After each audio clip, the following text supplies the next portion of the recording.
Hello everyone, कैसे हैं आप लोग। आज हम लोग पेपर सॉल्यूशन करने वाले हैं और ये रहेगा आपका आज की डेट यानी कि 17 अक्टूबर को फर्स्ट ग्रेड का जो पेपर 1 हुआ है उसमें जो भी साइंस के क्वेश्चंस पूछे गए हैं उनको हम डिस्कस करने वाले हैं। अच्छे क्वेश्चंस पूछे गए थे और उनमें से 2-3 तो हमारी टेस्ट में से ही थे। हमने जो क्वेश्चंस डिस्कस किए थे उन्हीं में से ही आपके एज इट इज़ क्वेश्चन बने थे। कल मैंने एक क्लास ली थी आप लोगों की और मैंने आपको बोला था कि यहाँ से ना एक क्वेश्चन गारंटी है, पक्का आएगा। अंतिम प्रहार के नाम से था वो आपका सेशन, नाइट में मैंने वो सेशन आपको अपलोड करके दे दिया था।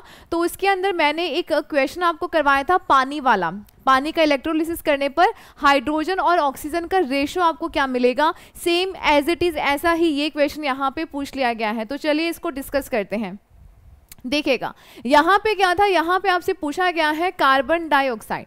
कार्बन डाइऑक्साइड में कार्बन और ऑक्सीजन का द्रव्यमान का अनुपात यानी कि यहाँ पर मास का रेशो पूछा गया है कि ये जो आपके पास CO2 है इसमें इनका मास द्रव्यमान का रेशो बता दीजिए। अब कार्बन जो है वो आता है नंबर 6 पर, परंतु इसका जो द्रव्यमान है वो होता है 12। ठीक है, नीचे लिखते हैं परमाणु क्रमांक या एटॉमिक नंबर और ऊपर लिखा जाता है मास।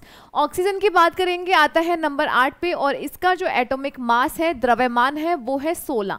तो क्या क्या है, कार्बन हमारे पास 1 है तो आप यहाँ पर लिखेंगे 12 और ऑक्सीजन हमारे पास 2 है। अब 2 है तो 16 गुना 2 कर देंगे तो कितना हुआ 32। कितना हुआ 32 हुआ तो आप यहाँ पर लिखेंगे 32। तो कहाँ पे जा रहा है, 4 का जब टेबल आप पढ़ोगे ना, 4 का पहाड़ा, 4 × 12 और 4 × 8 32, तो रेशो क्या आया 3:8। आपका सी नंबर ऑप्शन जो है वो बिल्कुल सही है।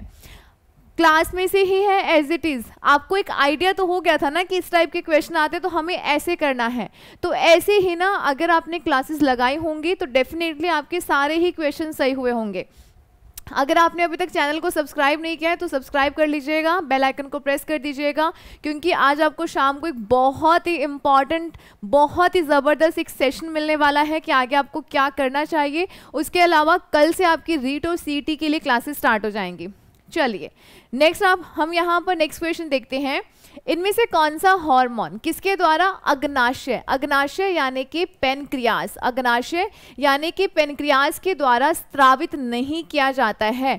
अब यहाँ से इसने बोला है पेनक्रियास के द्वारा स्क्रीट नहीं किया जाएगा। पेनक्रियास जो है ना, ये जो आपका अग्नाशय है ये हमारी 2 टाइप की, या आप इसको बोल सकते हैं ये हमारी मिश्रित ग्रंथि है। कौन सी है, ये हमारी मिक्स्ड ग्लैंड है, यानी कि इसमें से हार्मोन भी स्रावित होते हैं और इसमें से आप ध्यान रखिएगा जूस भी स्रावित होता है। ठीक है, हार्मोन का काम होता है आपकी बॉडी के डेवलपमेंट के लिए और जूस का काम क्या होता है, जूस का काम होता है खाने का पाचन करना, फूड का डाइजेशन करना यानी कि पाचन करना। तो ध्यान रखिएगा हमारे यहाँ पर इसके पास एक ऐसी ग्लैंड्स होती हैं यानी कि 3 कोशिकाएं होती हैं, अल्फा, बीटा और डेल्टा।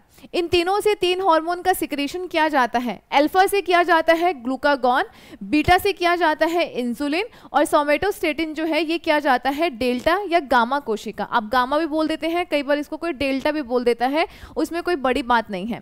तो ध्यान रखिएगा ये जो रिलैक्सिन है ना, ये रिलैक्सिन हार्मोन कब सिक्रीट होता है, जब बच्चा होने वाला होता है एक फीमेल के, तो उस टाइम पे ये रिलैक्सिन हार्मोन सिक्रीट होता है। और ध्यान रखिएगा ये ओवेरी के द्वारा सिक्रीट किया जाएगा, तो ये अग्नाशय के द्वारा स्रावित नहीं किया जाता है। जो आपकी जो ओवेरीज होती हैं उन्हीं वहीं से ही इस हार्मोन का सिक्रीशन होता है। क्लियर, बाकी जो है अल्फा, बीटा और गामा कोशिका के द्वारा इन हार्मोन्स का सिक्रीशन किया जाता है और ये कहाँ से स्रावित होता है, अग्नाशय यानी कि पेनक्रियास। डन। नेक्स्ट, अब नेक्स्ट आपके पास एक क्वेश्चन था, कार्बन के निम्नलिखित यौगिकों में से किसका गलनांक अधिकतम है। इनमें से पूछा गया था कि कार्बन के जो यौगिक हैं इनमें से किसका गलनांक अधिकतम है। तो जब आप यहाँ पर देखेंगे ना, मीथेन है, क्लोरोफॉर्म है, गलनांक का मतलब होता है मेल्टिंग पॉइंट। गलनांक का मतलब क्या होता है, मेल्टिंग पॉइंट। ठीक है, आपको बताना है इनमें से किसका मेल्टिंग पॉइंट क्या होता है, ज़्यादा होता है। आपके पास ऑप्शंस क्या है, आपके पास ऑप्शंस है मीथेन, क्लोरोफॉर्म और एथेनॉल और एसिटिक एसिड। इसका जो आपका राइट आंसर है वो रहेगा एसिटिक एसिड। क्या रहेगा, इसका जो राइट आंसर है वो रहेगा एसिटिक एसिड। कार्बन की, जैसे आप लोग जानते हैं, कार्बन जो है वो काफ़ी सारी लंबी चेन्स बनाता है, पॉलीमर्स बनाता है। कार्बन के अंदर ये श्रृंखलन की प्रवृत्ति पाई जाती है, सीरीज़ की ये प्रवृत्ति पाई जाती है कि वो अपने ही जैसे और कार्बन कंपाउंड्स को जोड़ के काफ़ी लंबी चेन्स बना लेता है। तो जितने ज़्यादा कार्बन का नंबर होगा उतना ही ज़्यादा मेल्टिंग पॉइंट होगा। परंतु जब आप मीथेन, क्लोरोफॉर्म और एथेनॉल की बात करते हैं, इनके मेल्टिंग पॉइंट्स नेगेटिव में होते हैं और इसका लगभग होता है 16.6 डिग्री के आसपास होता है। तो आप देख रहे हैं ना, बाकी सबके नेगेटिव होते हैं।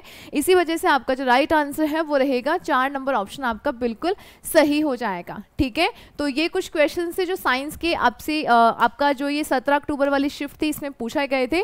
और इसके अलावा अभी आपके ना बहुत सारे एग्जाम्स हैं, उनके अकॉर्डिंग आपको यहाँ पर हमारे चैनल पर एक सटीक और एक क्वालिटी कंटेंट दिया जाएगा। आप इसको रेगुलर रखें क्लासेस को, और क्लासेस आपकी मॉर्निंग में और इवनिंग में रहेगी, आपको अपलोडेड मिल जाएगी। देखेंगे जैसा भी होगा, अपलोडेड या लाइव जैसा भी रहेगा, बच्चों का आपका जैसा भी मन होगा हम वैसे क्लासेस कर लेंगे। उसके साथ साथ में सब्सक्राइब करना है, आप अपने दोस्तों के साथ शेयर कीजिएगा जिनका आज का पेपर था, क्योंकि हमारे यहाँ पर एज इट इज़ 2 क्वेश्चन जो है वो तो आपके यहाँ से टेस्ट में से जो हमने क्वेश्चन किए थे वहीं से पूछ लिए गए हैं, जो कि काफ़ी बड़ी बात होती है। और जो पिछले हमारे पेपर हुए थे उनमें भी साइंस के जो क्वेश्चन थे वो हमारी क्लास में से ही पूछे गए थे। तो आपको मतलब आप तैयारी कहीं से भी करो बट सिलेक्शन यहीं से ही होगा। इसी वजह से आपको यहाँ से हमारे साथ जुड़ना है, चैनल को सब्सक्राइब करना है। बाकी की बातें हम करेंगे इवनिंग वाले सेशन में। टेक केयर, बाय बाय, मिलते हैं नेक्स्ट सेशन में।